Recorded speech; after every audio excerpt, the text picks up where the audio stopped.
the 13th franchise, Jason Voorhees was the killer in every movie.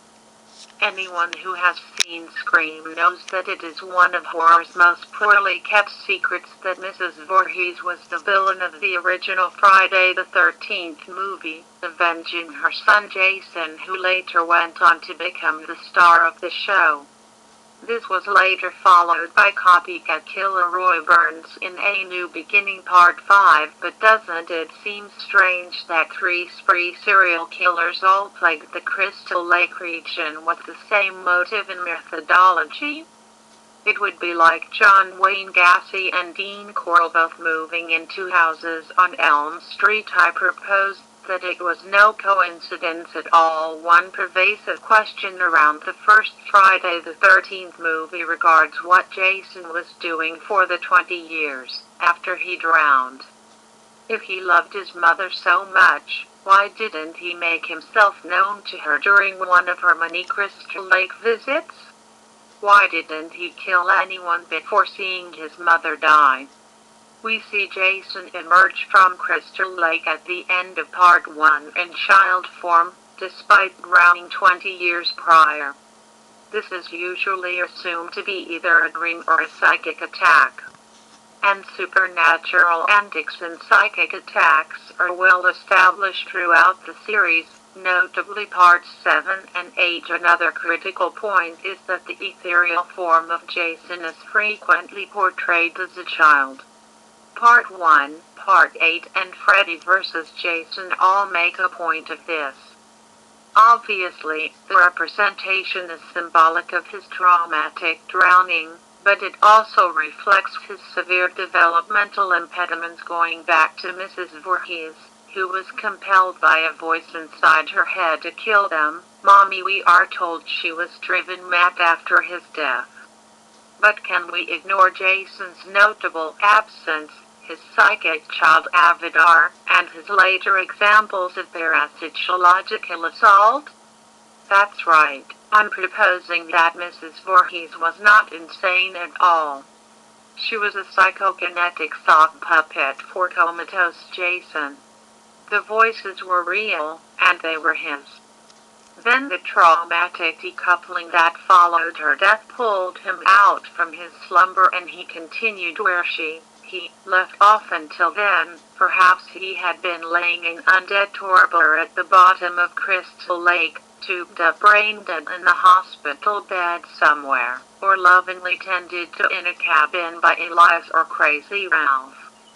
Again, we have never been filled in on his whereabouts, so anything is possible. The strong genetic bond between Jason and his mother helps justify this connection, plus the persistence of the ki ma stamp even after her death.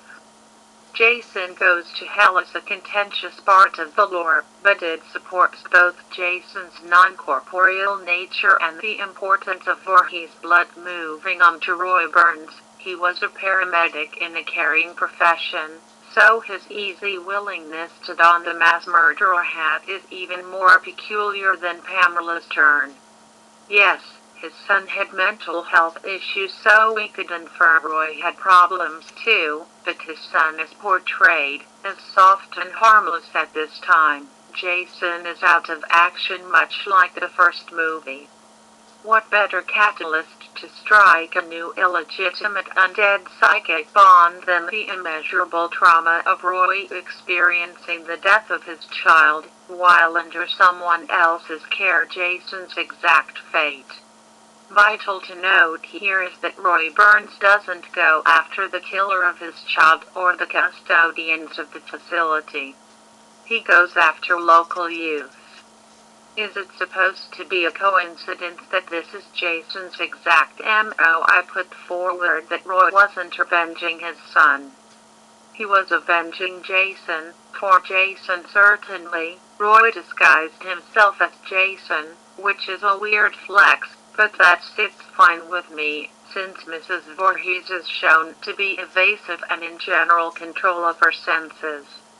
Above all, none of Roy's motives or thought processes are ever explained in his own words.